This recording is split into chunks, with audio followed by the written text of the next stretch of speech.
حسد کول دو موقع باندې جایز دي یا دو کسان داسې دي چې هغوی سره حسد کول جایز دي. موږ تاسو عام طور سره علماونه هم اوریدلي په خپل هم موږ تاسو پوهیږو چې حسد کول ناجایز دي، حرام ده او ګناه ده.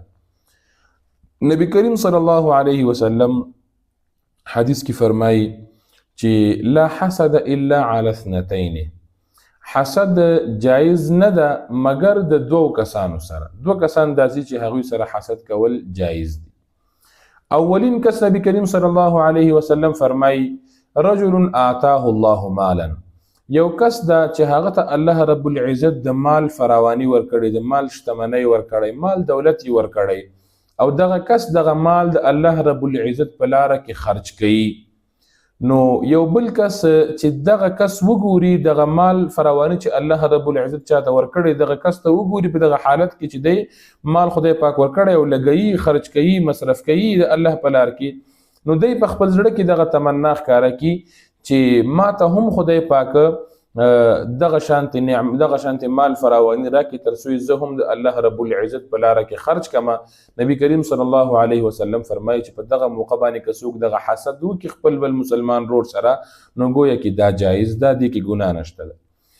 دویم شی نبی کریم صلی الله علیه وسلم فرمایي یو کس چې هغه ته الله رب العزت د قرآن مجید نعمت ورکړي، د قرآن مجید یادداشت د حفظ نعمت ورکړي یا د قرآن مجید د پوهې نعمت یې ورکړی او دغه کس لګیاوي یا خپل قرائت کوي په تراو کې یا عام طور سره یا نور ماشومانو ته درس ورکوي یا نور طالب علمانو ته مشرانو ته ترجمه او تفسیر درس ورکوي، نو دغه کس یو بل کس وګوري او په خپل ډډه کې دغه کتلو له وجې نه دغه لیدلو له وجې نه تمنا ظاهره کړي چې ما ته هم الله رب العزت هم دغه شانته نعمت راکړي چې قرآن مجید حافظ جوړ شم یا د قرآن مجید پوهه ما ته راکړي او زه هم دغه شان د قرآن مجید خدمت وکم چې خلکو دغه قرآن مجید واورم، د الله کلام واورم او یا خلکو ته په ترجمه او تفسیر باندې دغه قرآن مجید بیان کما.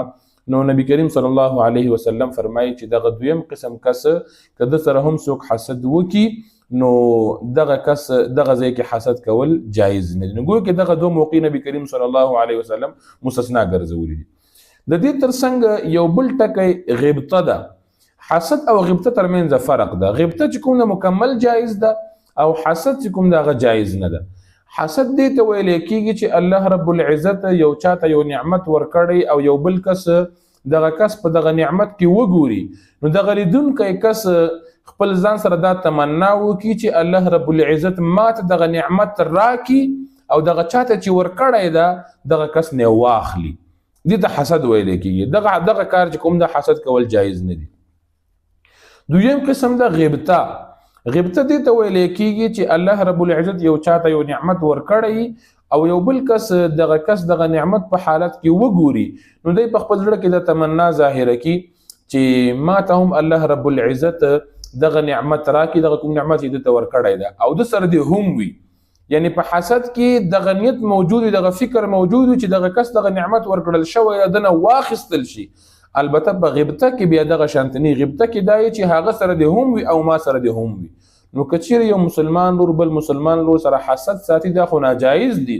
البته که غیبته وساتي یعنی چې یو بل کس په نعمت کې وګوري او دغه نعمت تمنا ځان د پاره هم وکي او په خپل نیت کې دا ونه لري چې هغه نه دغه نعمت واخیستل شي، نو بیا ګویا کې بیا د غیبته کول هم جایز تمامي.